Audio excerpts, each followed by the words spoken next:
song, freedom, land of the revolution. We won, if we don't get what we want, we fight on. The time has come for some freedom, land of the revolution. We won, if we don't get what we want, we fight on.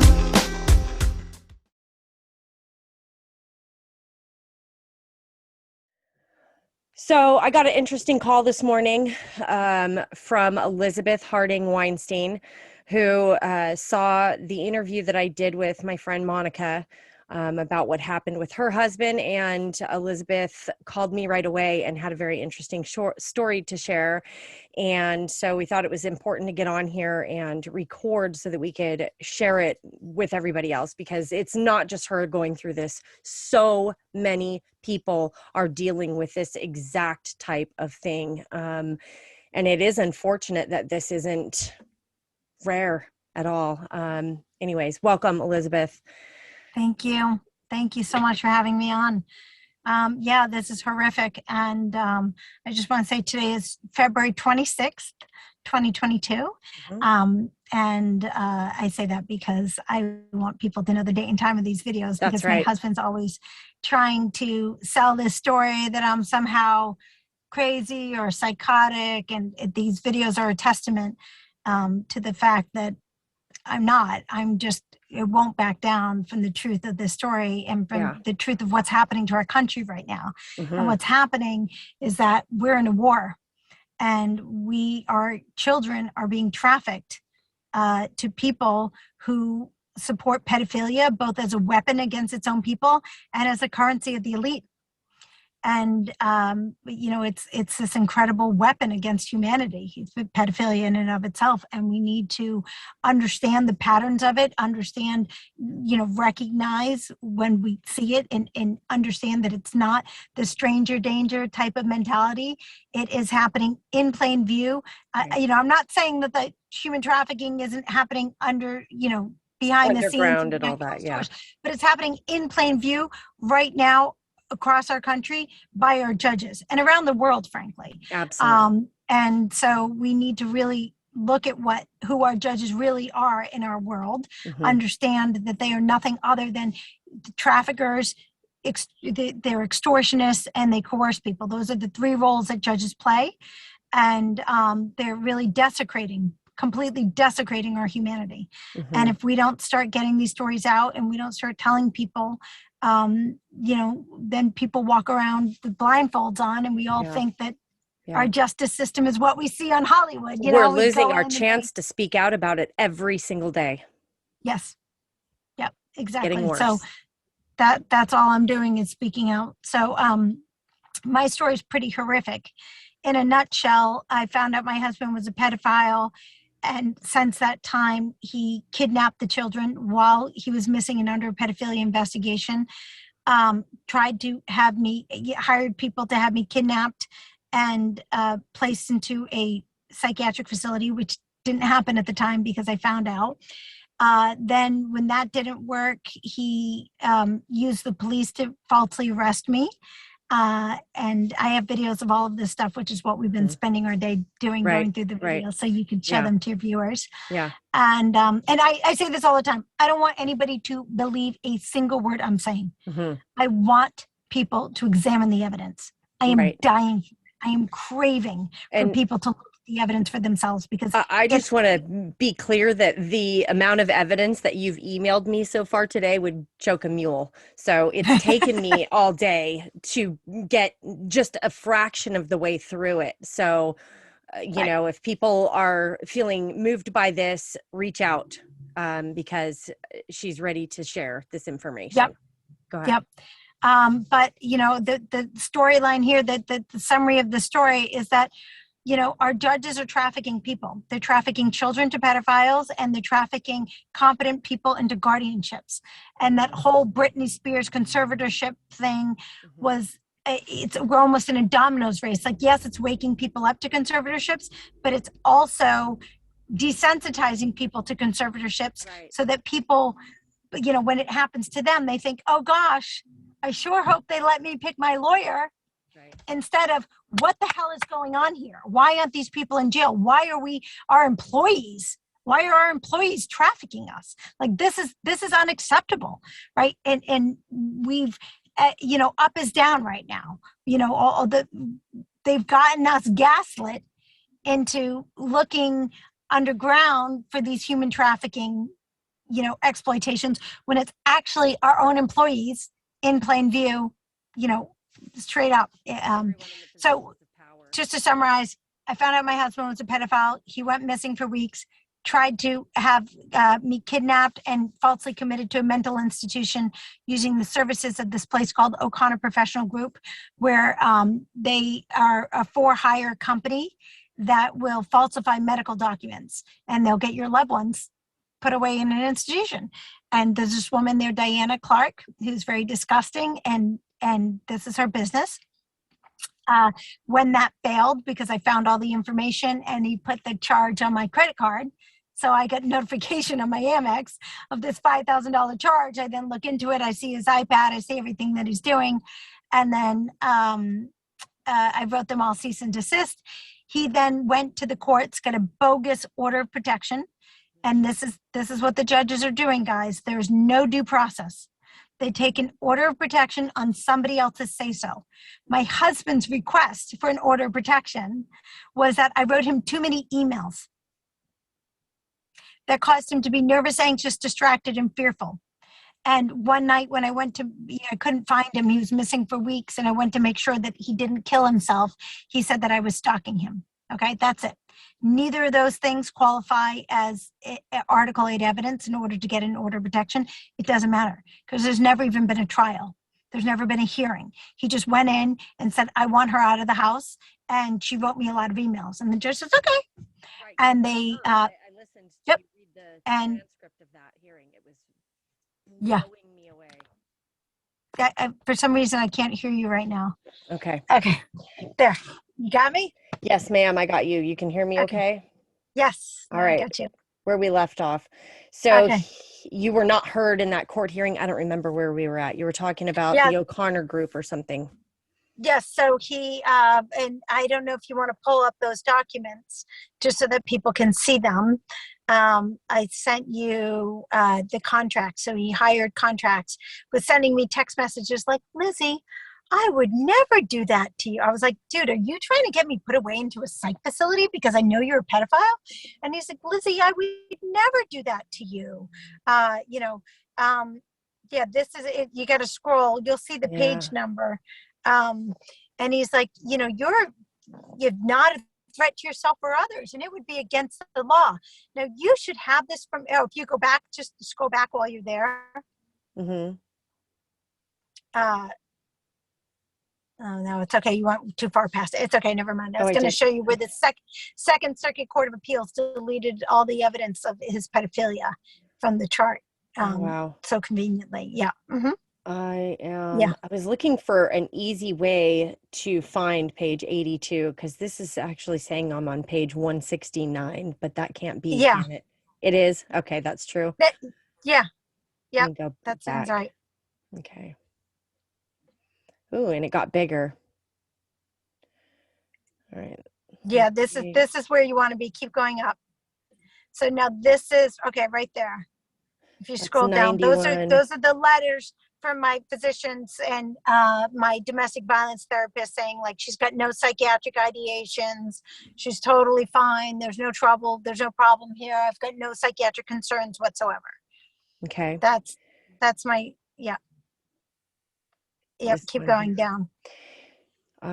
You wanted me to go to 82, 85, and 90. Yeah, keep going. Yep, keep going. You're almost at the right spot. This is just my physician for 18 years who is like, yeah, she's fine. She has no psychiatric ideations whatsoever. And, she's just under some stress that her husband's putting her under, but there's no, he was trying to claim, because I found out he was a pedophile, what the pedophiles do then is they then try and just say that you're lying and you're crazy, right? It's dumb, it's stupid, it's lazy, it's lame, it's boring. It's called the Martha Mitchell effect. Like, just accuse somebody of being crazy and then you can get away with any of your crimes, right? Right. So now here, if you scroll up, this is when, I'm sending him a text. Keep going. You're doing the right thing.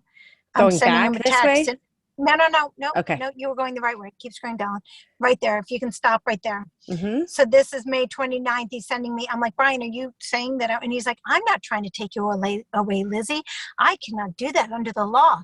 And you're not a danger to yourself or the kids. I'm writing this to you so that you have it in writing from me, and that should give you comfort. You are a wonderful person. So this is his gaslighting. And then in the meantime, he's sending these emails to these other people. Yes. So this is, he texted and then he copied it and then sent it in his emails. Yes. Take it to Silver Hill in Connecticut, Cornell Presbyterian in White Plains, not Four Winds in Harrison. Michael's could be an option if Liz feels safest with her. Michael's is a physician that he hired to falsify a medical diagnosis of me in 2013. He's a total psychopath. And I refused to meet her and see her. But it's a long story, but I went because she was like, Brian needs our help. Come see me privately so I can talk to you about it.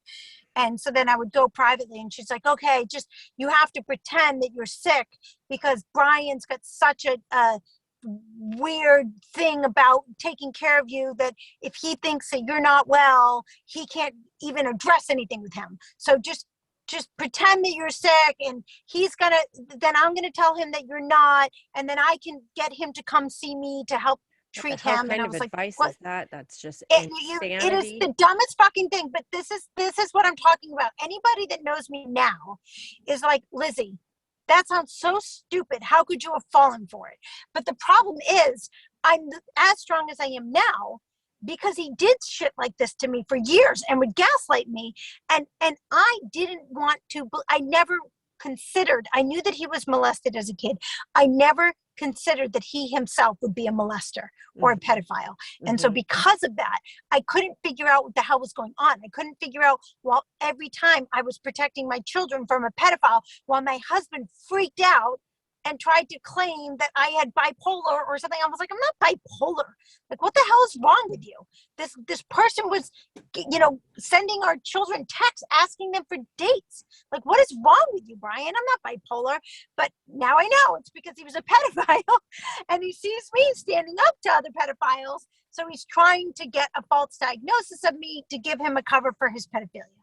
So that's who Michaels was. These emails, though, these texts are from 2020. That situation with Michaels happened back in 2013. Okay. But keep scrolling. And so you see, he's saying, oh, I'm not doing this. And then he's sending these contracts to people.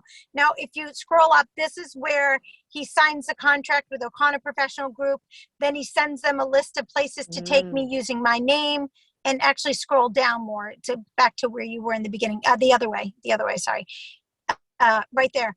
Stop. And you'll see that he opens bank accounts. Keep going the other way. The other way, sorry. Down in the document more? No, up where you were previously. Keep going. Right there. So you see, so this is where, yep, we already saw that part. Keep going down. Nope, the other way. Sorry. Okay, perfect. Right there. Stop. So this is where he signs the contracts. He then sends them the list of places to take me using my name and this doctor that he previously contracted with me to have me falsely committed. And then he insists, he opens all new bank accounts. The A Ting Lee is with Citibank, and he's then dissipating our marital assets and opening new bank accounts. So in this sociopath's plan, he's going to just get me trafficked into a long-term care facility, take all my money, and then there goes all of his problems are solved. Now, if you keep scrolling down, you'll see this is collusion with Eric Grossman, who is a chief legal officer of Morgan Stanley, and Stephen J. Jones. And now that's important because Brian used Eric's address fraudulently to try to forum shop to this judge, Arlene E. Katz, in Larchmont. Eric lives in Larchmont.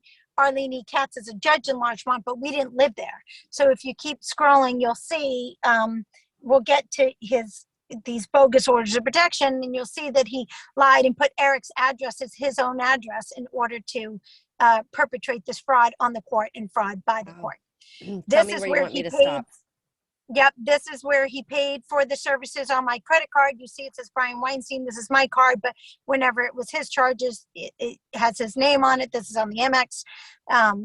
So keep scrolling, please. Thank you. This is where they sent him the contracts. Hi, Brian. Here's the contract. We collect the $5,000 retainer. Keep going. Wow. Yep. Yeah. No, it's sick. He signs the contract. You can keep going. This is on, right? Then they say, okay, great. Here's the psychiatric resource we've got for you. Let me know. You can keep going. And then this is the Cynthia Last, who's a psychiatrist, psychologist, sends him. She's actually, it says PA. So I'm interested. She's down in Florida. She sends him these inpatient admission forms, HIPAA forms. Right? I mean, this is sociopathic. This is crazy. Because it's Keep all going. to get you admitted. Yes, falsely admitted while he's sending me text saying I'm not doing it. Now, this is interesting. These are the emails that he's writing saying he needs all the money in this account by Monday morning. It's urgent. Get it done. Get it done. What happens Monday morning? Well, Monday morning happens to be the very day that he goes to the court to get a bogus order of protection against me through an out-of-district judge. So this way you wouldn't have any resources by then. Well, or maybe he had resources to pay the judge from an account that I wouldn't see. Right. Okay. Keep going. That's just confirming she's with Citibank, that person I said was with Citibank. And then I send these people cease and desist letters. You can keep scrolling through this. People can pause and read it on their own if they want to. Okay. And, just basically saying like, look, I'm fine. My husband's having a breakdown after we talked about his pedophilia. And, if you have any real concerns, bring them to me. Why are you trying to have me admitted to a psychiatric facility? You've got real concerns. I care about my mental health. I want to make sure that bring your concerns to me. He won't do it. So then he's sending these messages, and I say in the cease and desist that I'm bringing all of these contracts and everything to the police, not knowing that the police were actually working with him, right? And that this was all part of the plan, and people should know that Child Protecting Services, CPS, and the police are actually trafficking services. These people are not there to help you. They, like all abusers, they don't abuse 100% of the people 100% of the time, or you would wake up to the abuse. So they have to groom. They have to not abuse some people so that those people are their front, so that they can actually then abuse and torture and traffic and kidnap other people. So now this is his lawyer, who I didn't know was his lawyer at the time, but his lawyer telling his Brian, you have to go to the police department to get the police reports for us. That's just bizarre. Like, Brian's a high-powered law partner. Like, this guy, Stephen J. Jones, is a lowbrow, dirty lawyer, unethical, who had a fist fight in his own divorce and get kicked out of the court, right? So why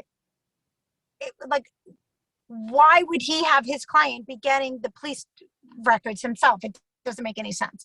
But I just want to show people this stuff so they understand how truly maniacal and sociopathic. I'm trying to tell people that my seemingly nice, innocent, sweet, kind husband that everybody knows to be an upstanding member of society is actually a sociopath who tries to take coercive control and poison his victims. And this is what he does. This is what he does to my children. This is what he does to me. Okay. All to cover up his pedophilia. All right. And there's nothing more coercive than taking somebody and falsely imprisoning them, putting them in a psychiatric hospital when they don't need it, and forcing medications over objections just to give you a cover for your pedophilia. Right. And this happens all the time. And that happened to you. You were arrested. Yes, I was arrested and imprisoned. We'll get into all this. I was arrested. I falsely arrested 5 times. And again, we have the videos of those arrests. I don't want people to believe me that I was falsely arrested. I want you to look at the evidence for yourself. I'm begging you to. You will see how absurd it is, how very little plausible deniability the police have to do this. And it's not an arrest. What it is, it's an aggravated assault and kidnapping by the police under the color of law. That's what we have. We have the police as a militia against our own people. That's what's going on. And we need to pay attention to this. And you can keep scrolling up, and let me just see what else is here. You can keep scrolling up, and you can see, you know, again, it's just talking about whether or not it's the police. This is with this other guy, Jeff Dyke, who is a marriage counselor. He used to take me to see, and all these people are paid gaslighters. So, you know, I would go thinking that we were there working on our marriage. Isn't this so lovely that my husband cares so much that we're going to counseling? And instead, he's hiring people to be like, convince her that she's crazy and I'm not a pedophile. Right? He's I mean, it's psychotic. It's psychotic. Because this is somebody who professes to love you. This is somebody who you have a home and children with, and you're making plans, and, you know, like, you have intimate relationships with, and every day they're planning on how to take control over you. It's sick. Yeah, it's so sick. So one of the things that Brian does, and how he got me to see that woman I told you, Michael's, for the first time, is that he lies and says it's for him. Lizzie, I'm not well. I need help. Can you come with me? I'm really scared. I want somebody to come with me. Right. And what wife wouldn't go? Right? Like, of course I'll go with you. But this is like, you're going to be okay, Brian. You just have to face the fact that you were, you know, molested as a child, and you've never really dealt with any of your anger and your pain, and you've stayed in a relationship with your molester his whole life, right? He literally like went and spoke at the guy's retirement party as the keynote speaker, and called him the greatest man that ever lived, after identifying this man, Ronald Berry, who was the vice principal at Syosset High School. After Brian identified Ronald Berry as a pedophile, he went and spoke at as a keynote speaker at his retirement party, which apparently was over 600 people, and called him one of the greatest men that ever lived. I mean, it's so there, which is just unfathomable as a parent. Yes. And now I look back, and my whole life makes sense, right? Because I couldn't understand why Brian was so. I knew he was gaslighting me, but I thought it was because he had Stockholm syndrome from his own abuse and didn't want to talk about pedophilia. I didn't realize it's because, which is true, but not the whole truth. Right. The whole truth is that he also is a pedophile. He's trying to protect himself, and he's molested, you know, our children, and is trying to prevent me from finding out the truth of what he's done. While trying to build a fake case against you. Exactly. And I look back now, and I see, you know, he used to walk in on our children naked all the time. He used to seek them out. Where's Ella? She's getting changed. Don't walk in there. And then he'd go, Ella, Bella, and like Bella Boo, and walk straight in the room. And I'd have to grab him by the back of his collar, and I'd pull him out, and I'd be like, what are you doing? I told you not to go in there. That's not okay. That's not comfortable. And again, in my mind, I'd say, oh, that's because his parents don't have boundaries. So he doesn't know how to have boundaries. Like, I would make up all this shit, and it's true, but his parents don't have boundaries because they subjected him to a pedophile, as well as his sister. They sent them both away with pedophiles. His sister had her art teacher, Michelle Locke from Tequesta, Florida, had her art teacher in her room buck naked. When she was in I think she was, you know, teenager at that time, young teenager. And her parents would send her back to school. And Michelle was like, what kind of parents would just send you back to school? And at the time I was like, I don't know, that's just crazy. They're just like lazy parents. No, they're not lazy parents. They support the practice. So a pedophile parent, and this is something that's difficult for those of us that don't engage in this practice to wrap our heads around, because you think that they care about that person.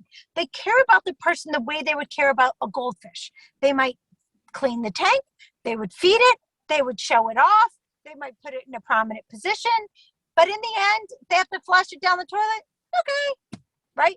That goldfish is there for the enjoyment of the person. That's how pedophiles look at their children. You are there to serve me. You are there to do what I want you to do, when I want you to. If I want you to be the victim, and I'm the rescue parent that comes in and saves you, that's the role you're going to play. If I want you to be the straight A student and I just look like the good dad because I'm here, that's the role you're going to play. If I want you to be the troubled kid that's in the hospital, and I'm just the poor dad that has to go visit you every day and the victim, and I'm going to play the henpecked role. That's the role I want you to play. That's how pedophiles view their children. Mm-hmm. That's how pedophiles view their victims, right? They are there to fulfill the role and the needs the pedophile wants at all times. And, I always used to think they would want the victim for themselves, but what they do instead is when they grow out of the children's age that they would molest them, they then expose their children to other pedophiles, because then the children are constantly surrounded by them, right? It's a cult. And if you're not aware that you're in the cult, you don't understand it. But then as soon as you become aware that you're in the cult and you break out, cults don't like defectors. No. And they all come after you, and then they all cut you off, right? Similarly, when we hear about the Christian Scientists, or you hear this, like their children, their parents, their aunts and uncles, like they have to leave, and like that's it. And it's because they live so firmly in this delusion, they can't see outside of it. They can't see outside the delusion of the cult mentality. And this is what we're seeing with the satanic ritual abuse, right? It's this cult-like mind control training. And, we've got to start breaking out of it. I don't know if you want to keep scrolling through any of these other things, or we can, or you can just put me back on and I can flip to the videos when we need it. Okay. But so after this failed, my husband showed up with police and a bogus order of protection from an out-of-district judge during a time of COVID moratorium eviction, a moratorium on all evictions in New York State. They came, and the police came to say they wanted to check on my children to make sure my children were safe. They were there for over 2 hours. And is that the video I just got done watching when we got on But here? I don't know which one you watched, but perhaps. But they were, the children are like cooking dinner, and they're talking about how like they went to the court to tell the judge that they didn't want to go with their dad because he was a pedophile, and they wanted to stay with me, and they've been with me for weeks, and the judge refuse to hear from them, even though they were 17, almost 16 and 13 at the time, and they were of age, and it was a Zoom call, so the judge could have seen them on Zoom. The judge refused to do any of that, and instead said that she was going to issue me an order mandating that I be evicted from my home, and I have a full vacate and stay away from my children. But she didn't issue me the order. Right. So I left the courthouse with my kids, and I went back home. Then the police showed up, and they said, "Oh, we just want to make sure the kids are safe." They came in for 2 hours. You heard, right? Yep. Kids totally safe, happy, fine. They want to be there. Yep. And they're texting my husband too, and you'll see those on the documents, where they're like, "Dad, what are you doing?" Because at the time that he sent the police after his own children. Yeah. He sent the police to his own home to kidnap his children when he'd been missing for weeks and under a pedophilia investigation. And he's pacing at the top of the driveway. That's the other thing. The judge issued this order while my husband was missing and under a pedophilia investigation. So if she really thinks that there's harm to the children by me, which she knows that it's not, because DSS, who are assessing my husband's pedophilia, filed a letter into the court to say the children are fine and safe and thriving in her sole care. And there's no evidence of harm. Now, they also said no evidence of harm by both parents, which they couldn't assess because they didn't do a full assessment of the pedophilia. But the bottom line is they specifically said no harm by her, right? So there's no reason then for the judge to give me a full vacate and stay away order. Absolutely not. And instead, the cops come in, assess the kids for 2 hours. They say they're fine. They go to leave. My husband gets angry that the children just wouldn't leave and go with him on his own. And so he gets a new order of protection issued directly to his phone that said that I had to be evicted. And the children said, well, then we're going to go with her. We don't want to stay with our dad. And Officer William Bassett and Officer John Raphael of the Briarcliff Manor, New York Police lied. and told my children that if they went with me of their own free will, that the police were gonna arrest me for kidnapping.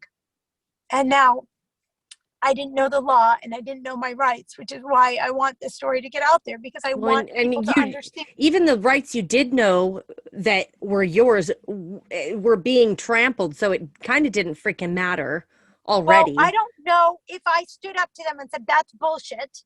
Right. You can't arrest me. They're of age. You can't arrest me if my children want to stay with me. You're kidnapping the children. I don't know. Maybe they would have stood down, but I didn't know that. And instead, my husband sent these other people to my house to convince me, which I didn't know. I thought that these people were friends of mine. I didn't realize they were agents for Brian, who was sent to try and kidnap the kids. And so one of those was the woman who was going to try and get on the Zoom call at the court and be your lawyer for a minute, but also wasn't really allowed to, correct? She was never my lawyer. I want to make it clear. She was a lawyer. And she specifically said to the judge, I'm here representing both parties in this case. Right. Well, you can't be. You can't be, right? So you're nobody's lawyer then, right? You're just a non-party witness to the case is what she is. And her name is Bridget Dale. Evil as can fucking be. Evil. And so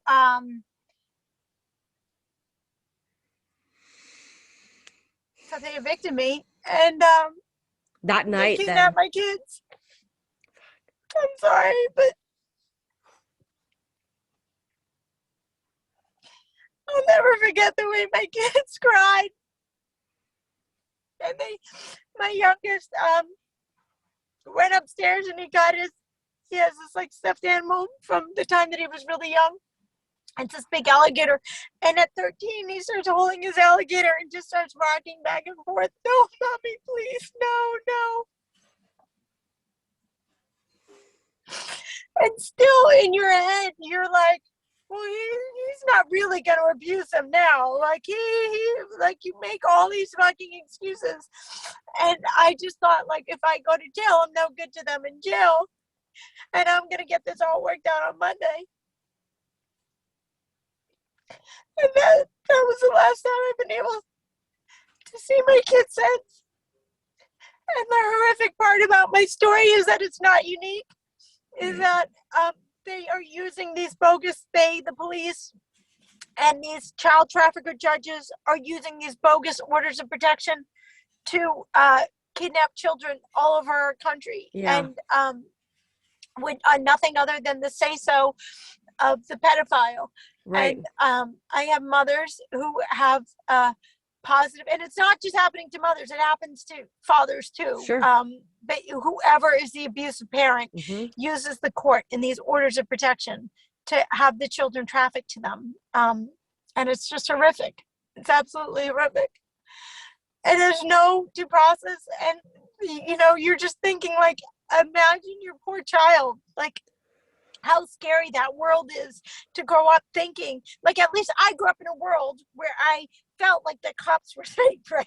Now my child is going to grow up in a world where he's like, oh, cops come and they take away the person that you love the most, and like for no reason, and you can't see them ever again. I mean, it's sick. It's just sick. So that was June 5th, 2020. And then I would meditate on my street every day because I didn't want my kids, even though they wouldn't let me see them. They wouldn't let me talk to them, nothing. They wouldn't let the kids text me. They couldn't call me. I mean, it's sick. It's absolutely fucking sick. And I used to meditate on my street every day. And the cops wouldn't give me access to my home to get my belongings. So everything that I'm wearing now is all borrowed clothes that my friends had given me. And I was meditating on my street one day, and I went to the police with the order of protection, with a court order saying that they had to escort me home to get my belongings. And the police refused. They wouldn't escort me home and instead assaulted me. And then I filed charges against the police for assaulting me. So then the next day, the police showed up to the very area that I sat every day and meditated to my kids and arrested me and said, oh, you're violating the order of protection. And I'm like, no, I'm not. I'm on public property. I'm not on private property. And this isn't in violation. And I have a video in this exact same location where you're telling me that this is not in violation. And they're like, well, we changed our mind. And so did he moved back home then with the kids once he had you thrown out? Okay. Yeah. He was missing for weeks Mm-hmm. and under a pedophilia investigation. And during the time that he was missing, it was the happiest I've ever seen my kids. It was like this weight was lifted from them. And I wanted to curl up in a ball and cry over how happy they were for the sheer fact of like, I started realizing all of the horrors that were happening right underneath my nose for years. And I never even.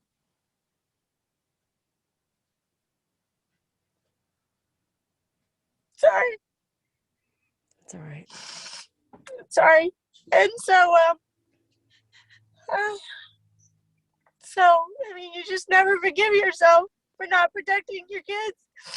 But like, your brain doesn't go to the place that you think that the person that you're having sex with gets sexual gratification from children, right? You don't see them as a predator in your own home. You really don't. And they get off on fooling the adults just as much as they do as molesting the kids. And it's part of their whole scam. So anyway, it's satanic at its core. It is satanic at its core. These people are demon possessed. I really do feel like that is true. I feel like we all have these, our souls, and we have these other entities, and it's like they sold their soul to the devil, and they're letting the devil do his work through them. That's what this feels like. And I personally believe that we each maintain a small little speck of our soul within ourselves at all times. And then that tiny speck of our soul is stronger than our biggest demon that we have, but we have to choose it. Yeah. We have to willfully turn to it and say that we want to do the right thing. We want to be good people.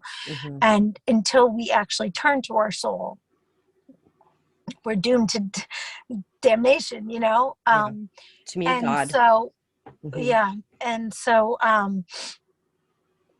anyway, after my kids got kidnapped, I meditated every day. I just wanted them to feel my presence on the street, know that I would never leave them, know that I didn't abandon them, because I knew that was part of what he was telling them. Like, oh, your mom's just crazy, and now you can't see her anymore.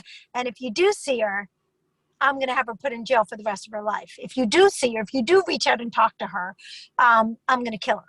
Right? Like, these are things that I've spoken to other parents who have been through this, and I'm like, I can't understand. And psychiatrists and psychologists who have studied in this field say, number one, there's a strong use of date rape drugs, because it gets the victim in a state in which they can molest them, but also in a suggestive state, so that they can brainwash and train them and condition them, right? So my husband has a lifelong history of drug use and access to date rape drugs. And as soon as somebody started telling me that, and then I looked into it more, and it's just horrific. And when I went to the courts and I brought the evidence, because I had filed for divorce from him the very next day after he had me evicted from the home, I filed for divorce citing cruel and inhumane treatment. And when I went to them, to talk about the evidence of the date rape drugs, they took away all my medical oversight and said I wasn't allowed to.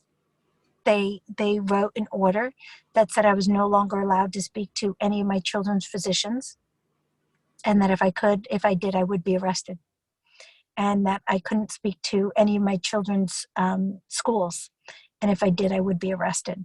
Wow. So that's what we're talking about. We're talking about these demonic entities turning our inalienable rights to the care and custody of our children into a crime.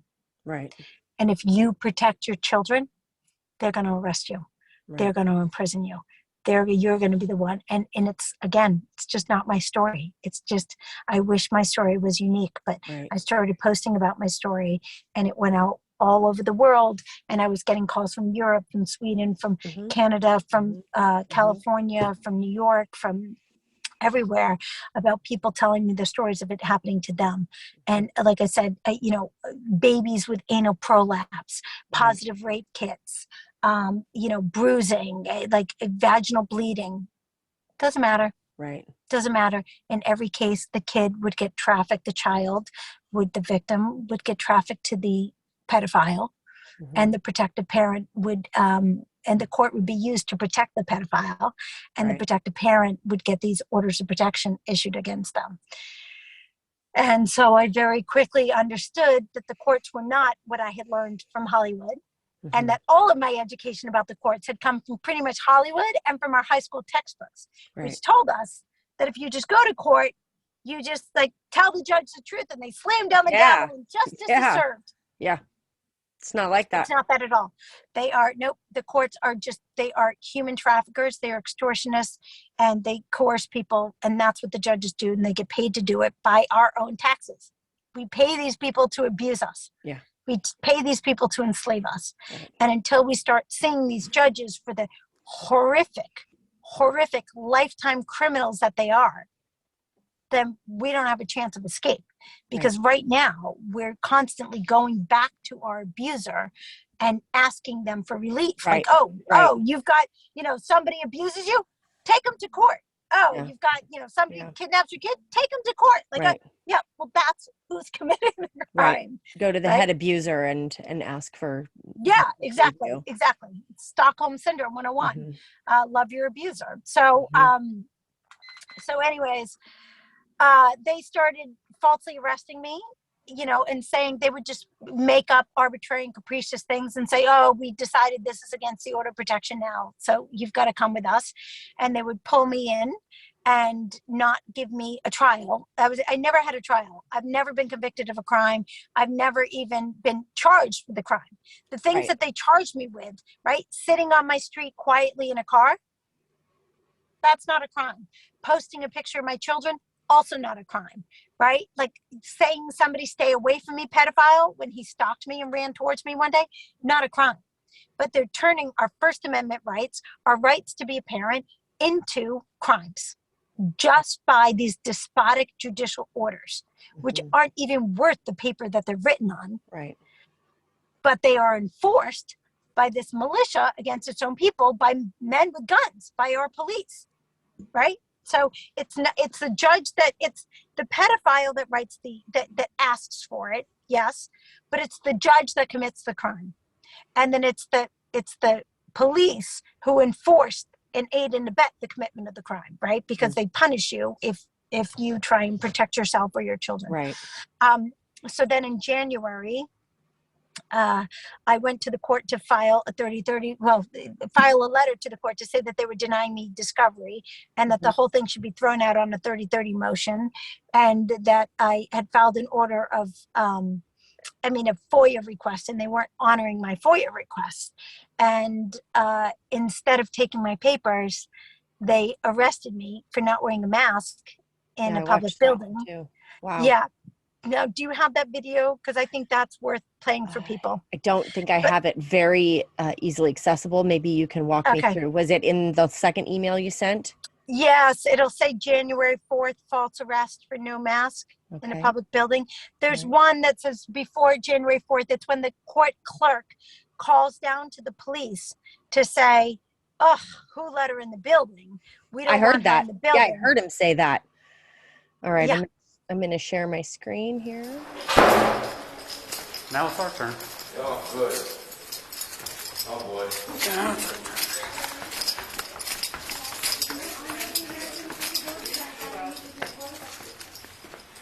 So you're denying me my constitutional rights? I'm responsive. Her out of the Mr. building. Wilkinson? She doesn't have a mask. I don't know and have any medical proof Okay. that she has the ability to be here without a mask. This is a government building. I'm going by the governor's rules, and I'm going to ask you to escort her out. So let me be If clear, you the have government's this complaint- regulations, Oh, Officer okay. Wilkinson, the government's regulations are that, number one, you be able to medically tolerate it.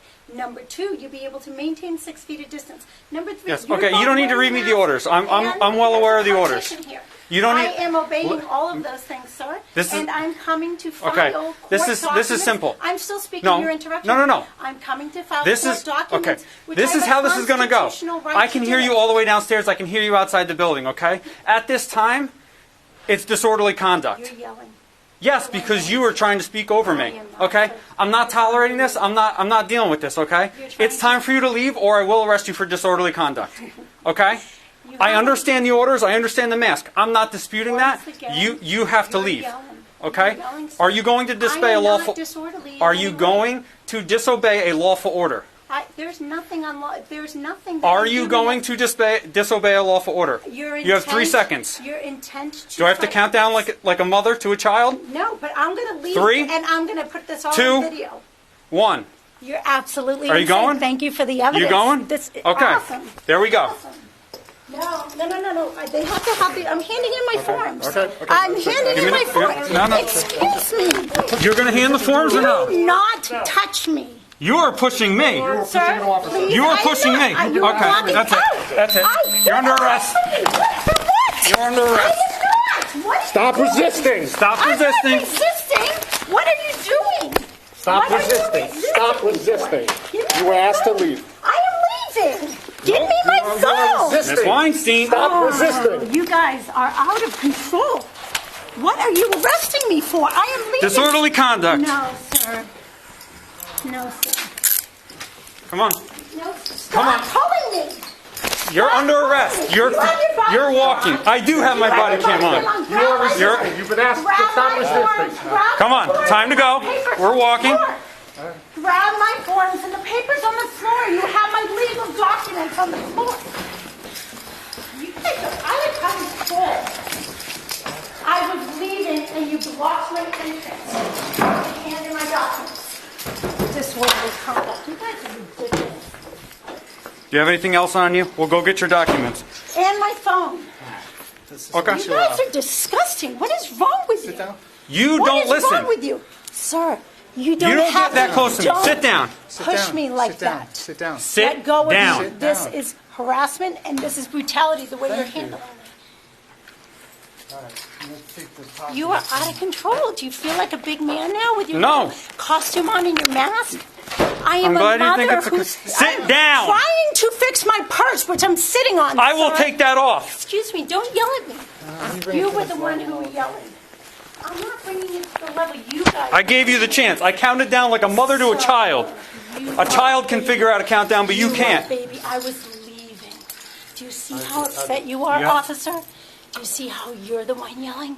And then you're trying to tell me. Yeah, because when you're trying to do something wrong and you can't do something wrong against somebody who's a good fucking person. There are you get people out in the agitated. lobby who are nervous to go deal what they have to do because the way you're acting. Absolutely not. Absolutely not. I want my phone immediately. No, what are you doing? I gotta take your purse. It's going Why? over there. Why? You didn't have it around you, did you? Yes. Yeah, you gotta stop there. I'm not grabbing anything, sir. You're being ridiculous. I want my phone, please, immediately. We will get it. No, this is evidence tampering. You're tampering with my phone. I want my phone unplugged? immediately. Until you're secured, our focus is securing you. Then I will go get your I property. am no threat, and you're yelling. Go get my phone. Well, you and pushed my multiple phone. officers. I did not, and it's all on Okay? video. Yes, it is. So, yeah, it's on video how you pushed me. You got in the way, and you pushed me. Can you take this stuff off of you? Just let me go, and I will do it. No, I'm not letting you go. There you go. I want my phone immediately. You were tampering with what we were tampering with.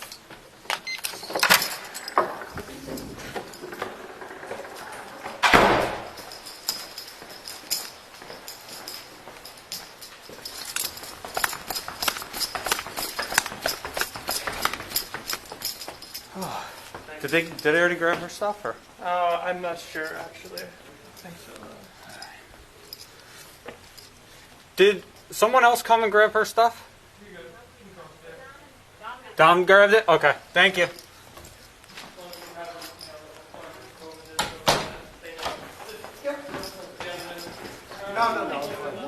She came into the building. I don't understand how she was allowed in the fucking building. So, an individual, one of the one of the other. Okay, sure. So this is Officer Wilkinson. He comes in, and this is Phil Zigarelli, who's the village manager. Mm-hmm. And he's saying I don't have a mask on, and therefore they have to escort me out of the building.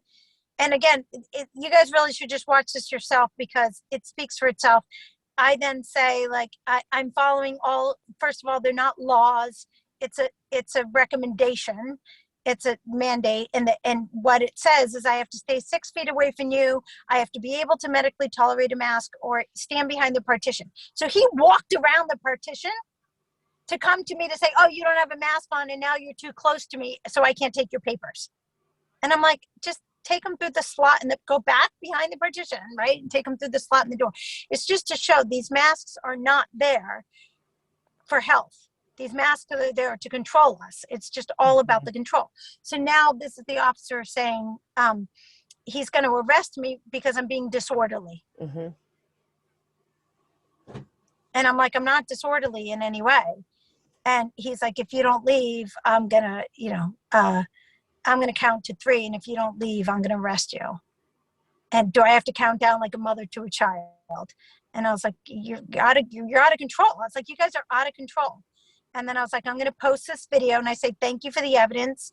And now this guy that I walk past, that's the chief of police. And you're going to see that he allows me to go back in and then he takes the door and slams the door in the back of me. And now if you pause the video, can you pause it here? Okay, so you can see right underneath the fire alarm, you can see because he's got, yep, and you see my head.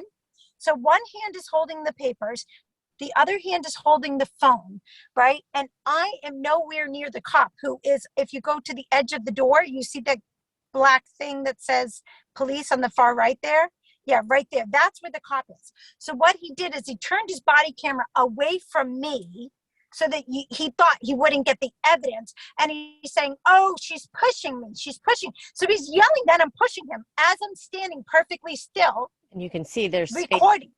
Right here. And he's like, you're pushing, right. You can see me standing perfectly still. And they're saying, you're pushing me. You're pushing me. I'm like, no, I'm not. Stop. I was like, what are you doing? And then you're going to see that they go and just slam me up against the wall, arrest me. So you can play it from there.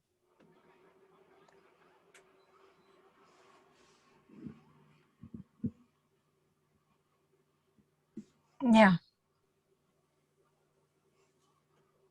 And the whole time they're yelling, stop resisting, as they've got both my arms back behind my back, you know, my face planted up against the wall. Stop resisting, right? It's sick. These people are sick.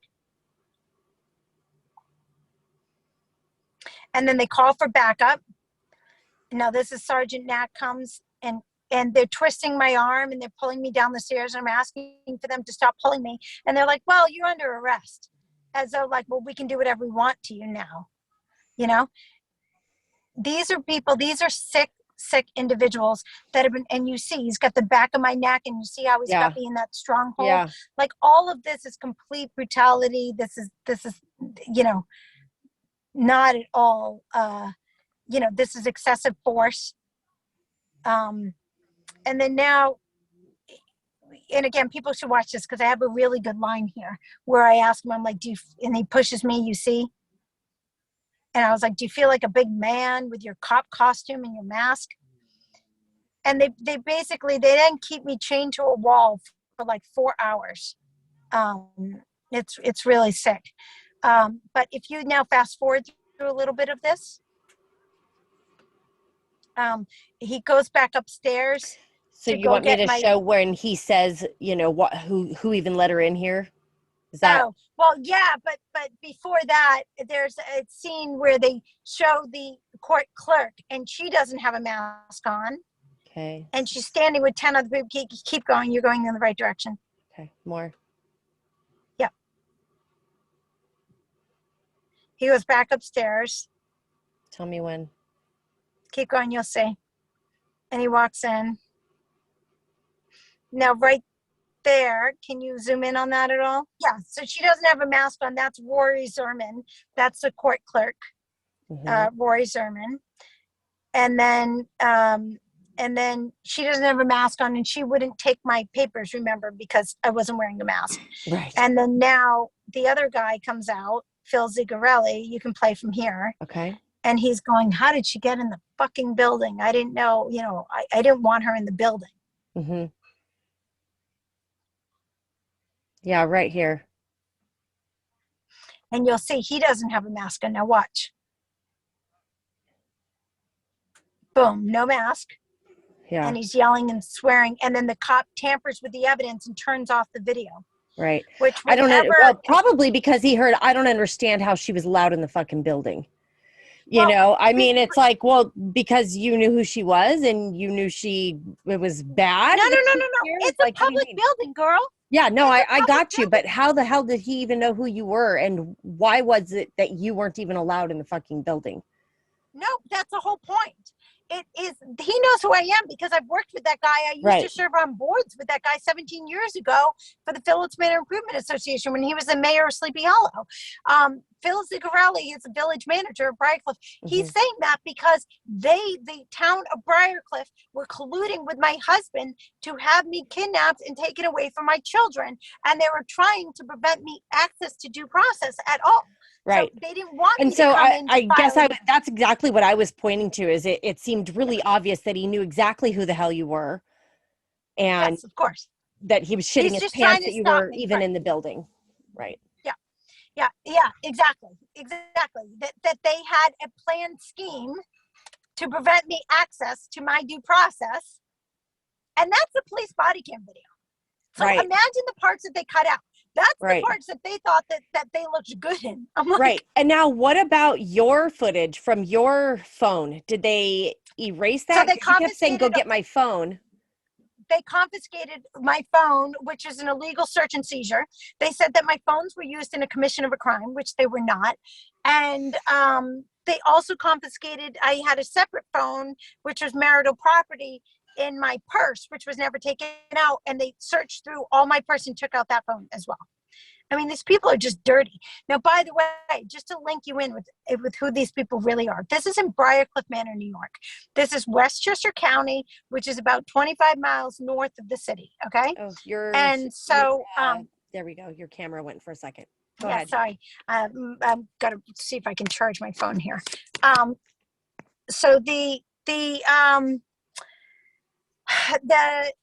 not going to work. Okay. So they had a cop who murdered 4 people. Okay. Now in Westchester County, where we live, are the Clintons, right? Live the next 2 miles away from us. Trump has a place there. And they've got ties to Jeffrey Epstein and the Rockefellers. The Rockefellers live in our town, right? The Pecanico Hills is part of Briarcliff Manor, Sleepy Hollow. That's all in that area. So we're talking about some deep, dark, long-term rooted evil in this area. And this guy, you'll have to look him up. I always pronounce his name wrong, but I think his last name is Taglioni or something. Murdered 4 people and buried the bodies in his yard, and was going to prison. And while he was in jail, guess who his cellmate was? Epstein. Jeffrey Epstein. I'm like, this Jeffrey Epstein sounds familiar. Okay. Yep. Jeffrey Epstein. So I really think that this is the heart of darkness. I think that I'm shining a bright light on our little sleepy, bucolic town that is doing some horrific crimes against humanity. Right. And they're just trying to keep it secret. Mm-hmm. And they want to silence me, and they'll do anything that they can to. Mm-hmm. So anyways, they put me in solitary confinement for that arrest. Wow. For that arrest. It's not an arrest. For that one that we just watched. The one that we just watched, where I'm standing peacefully trying to get them to file my papers. File your shit. And they refused to file my papers and instead evict me, grab me, and arrest me. For that, they put me in solitary confinement, didn't give me an arraignment, wouldn't let me call a lawyer, locked me in prison, locked me in a 6x8 cell. I mean, it's horrific. They put me on suicide watch. which isn't because they think you're suicidal. It's Right. because they want you to They become want to suicidal. make you So suicidal. they deny you access. They won't give you a book. They won't give you a piece of paper. They won't give you a pencil. They will do nothing for you at all. I hear sometimes they don't turn off the lights for you even so you can They sleep. didn't turn off the lights. They wouldn't give you blankets. You could only have this one particular blanket. They take all your undergarments away. You're not allowed to have a hair tie. It's sick. It's fucking sick. They're supposed to let you out of the hole once every, an hour a day, and they wouldn't do it because they were like, oh, you can't medically tolerate a mask. Too bad. So sorry. Can't come out. Sick. It was sick. Okay. So I eventually got myself out of there through also a bogus lawyer who was supposed to go to the appellate court and get the whole thing reversed. And instead what he did was he held a bail hearing, which is bullshit because I was in on misdemeanor charges, and misdemeanors don't require bail. Right. So there should be no bail hearing. Let the girl out. She shouldn't be held on charges on a misdemeanor. Like, this is ridiculous. Yeah. And then, what the other thing that the judge did, and again, remember, this is my husband trying to use the courts to procure a false diagnosis of me in order to recover first pedophilia. So what does he do? He then, when I'm in jail, the judge then goes, oh, Mrs. Weinstein, we put you in there because we're not sure that you're competent enough to stand trial. So we need to do a 7:30 competency exam while you're in there. And I was like, no, absolutely not. You can't just kidnap people and bring them in jail. And by the way, this is January 2021 when they're releasing prisoners because of COVID. So now you're putting me in jail, exposing me to this COVID, which we all know is just biological warfare, right? But exposing me to this, what you purport to be a deadly virus, just to see if I'm competent enough to stand trial when I've already told you that you're holding me on 2 misdemeanor charges of disorderly conduct, and then they racked it up with obstruction of government administration too, right? And I was like, I wasn't obstructing government administration. You were the ones not failing to perform the duties that were enjoined upon you by law, not me, right? But those were the trumped up charges. They then kept me in there. They remanded me there for 7 weeks. I was able to get out in about 5 days. After they released me, they didn't let me go home. They instead shackled my feet, shackled my waist, shackled my hands with heavy, heavy chains, and they brought me to a psychiatric hospital, psychiatric ER, and said that they were requiring a psychiatric visitation in order to release me. And now I went to Columbia University. I have my ER ICU. I was going for my nurse practitioner ER ICU. I only functioned as an RN. I never actually got my nurse practitioner. But I was like, look, I'm not suicidal or homicidal or any way, and the officers are just bringing me here in retaliation for a false and bogus arrest to try and manufacture plausible deniability as to why they were holding me. But no, I don't need to be here. So they released me without first trying to falsify the documents, though. Westchester Medical Center tried to falsify the documents, but I demanded to have a copy of the report before they released me. And they said I came in for psychiatric concerns, and I made them change it to say that the jail mandated a visit. And now what's interesting is I went back to try and get a copy of my medical records from them, and they have no records of that day. But I have the copy of the record that they gave me on that day. Right. So it's all, this is what people need to understand. This is a business. This is a business to traffic people by abusing our mental health and hygiene laws. And I want people to educate yourself about what your mental health and hygiene laws are in your area. I want you to educate yourself on what the of a consent age for children to be able to express their wishes and go with the parent is in your state. In my state, it's 13, which my children all were above that age. So they said they wanted to go with me. The court has no right to take away the children's free will, right? But I didn't know this at the time. And also in New York State, mental health and hygiene laws 9.01 to 9.35. They can only falsely commit you if you are suicidal or homicidal, right? And that's what they say, oh, you're so suicidal, you don't even know it. I mean, it's the dumbest fucking thing, right? Mhm. But you think, oh, well, they can't do that because they have to have 3 doctors that'll sign off on it. Yeah, Well, it's pretty easy now. that's so easy. It's so easy. And people need to understand that this is what they're doing. They are trafficking children to pedophiles, and they are using our mental health and hygiene laws as plausible deniability for why they can do it and then why they can bury you. And they're trying to make the protective parent either think that they're crazy or go crazy. Or go crazy. Because let me tell you something. This is horrific. To Yeah, have my children taken right. I can't and imagine. to be left Can't even with their imagine. pedophile father, and to know that he is breaking them, he is torturing them in order to make them compliant, and nobody's trying to save them. Right.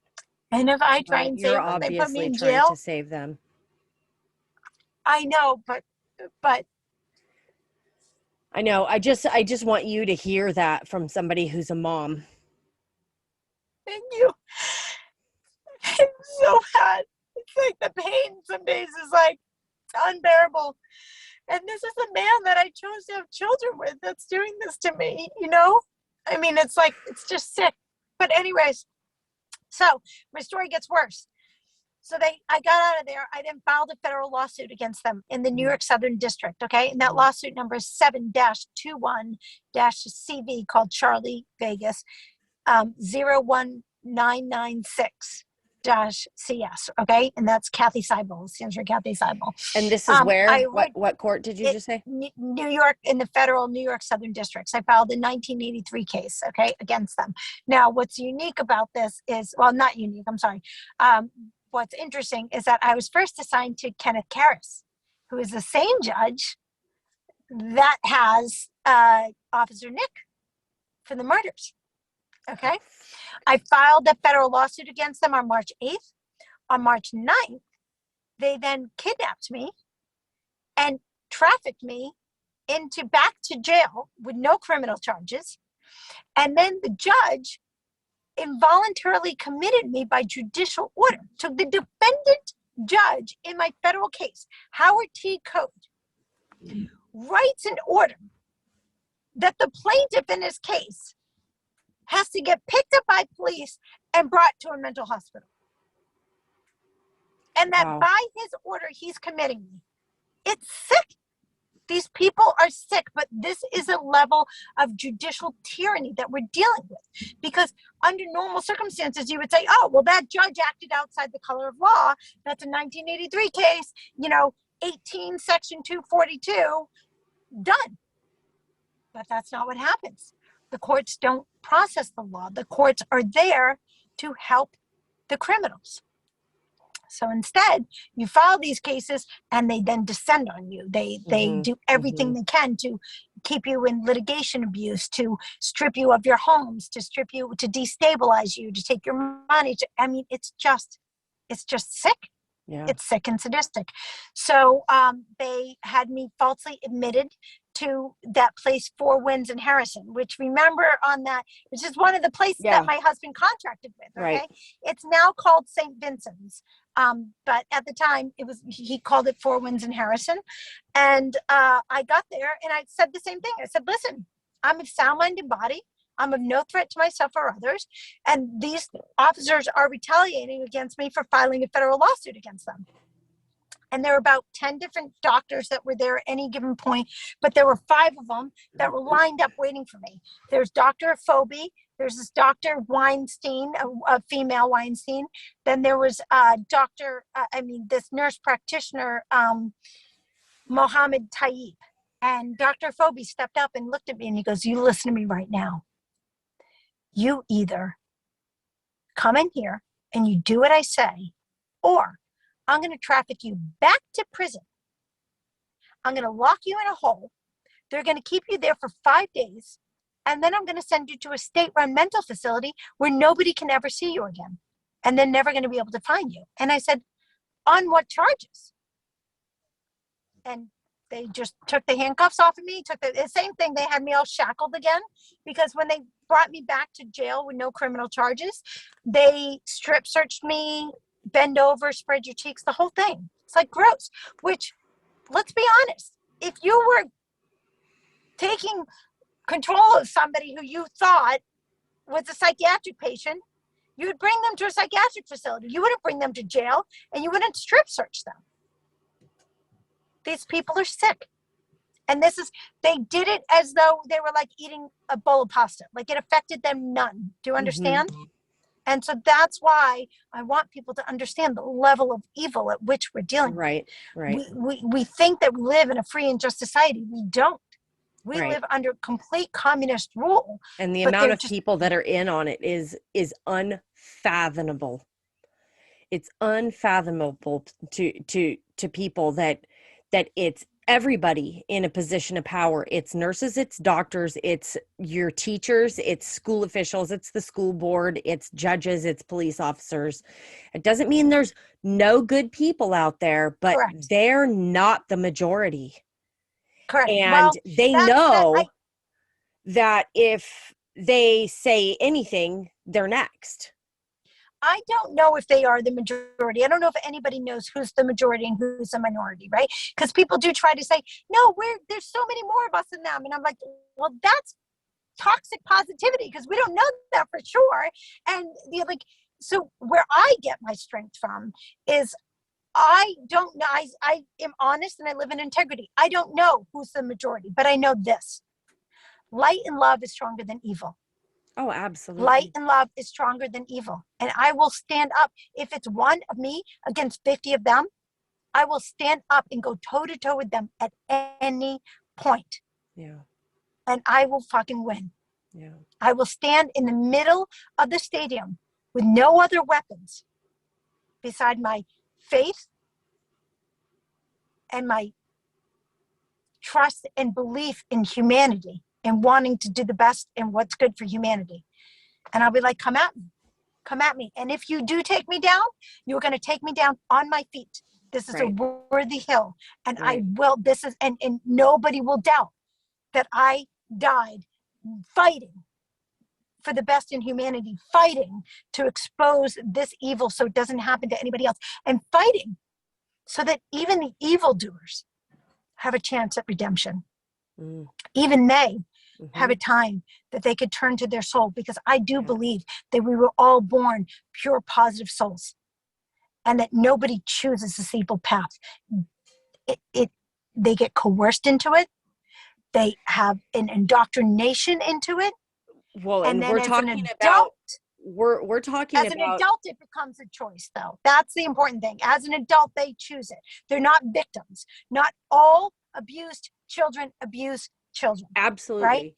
It's just yes. that we are talking about an ancestral line of demonology that is passed down.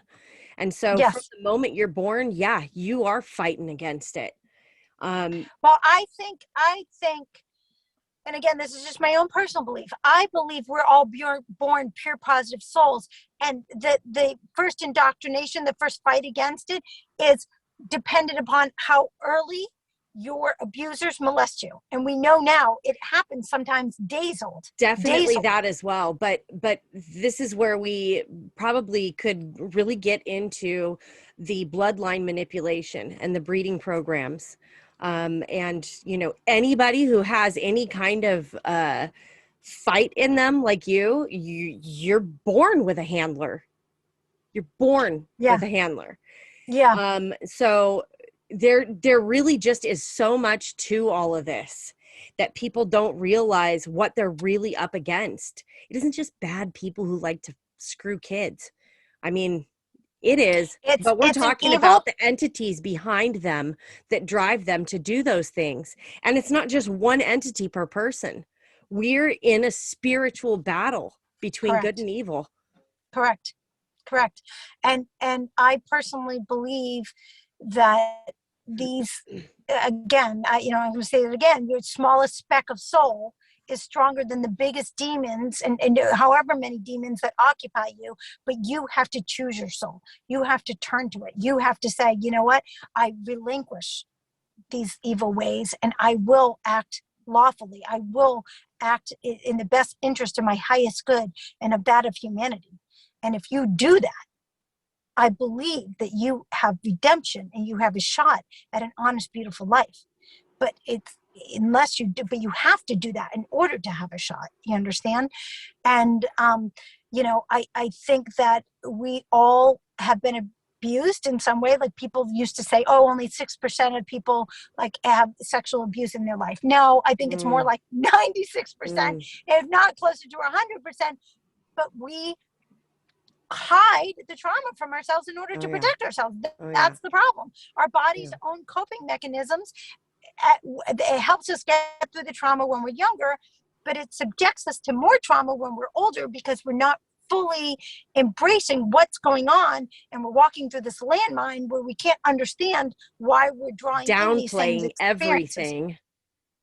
Right. And we live in this delusion. And until we expose these memories that we're keeping from ourselves, and we understand how the Stockholm syndrome works, how we identify with the abuser, how we triangulate away from the protective parents that are trying to help us, and we instead demonize the protective parent because we just feel anxious being around them, because, during the times of our trauma, our predator has threatened that if we friend them, if we confide in them, if we tell them the truth, that they're going to get hurt.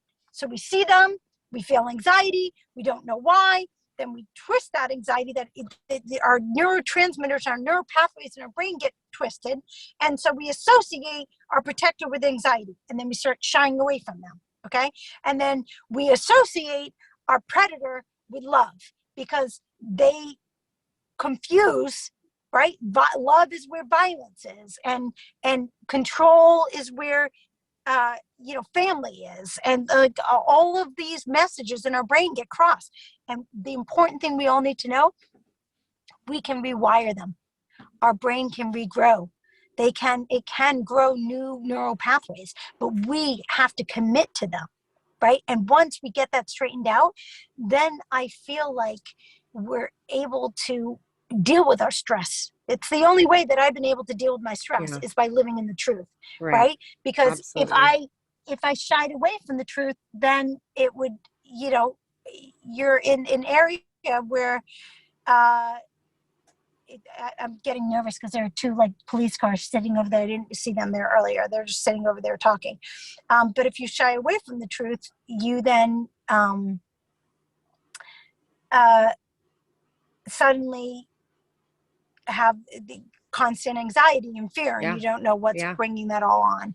So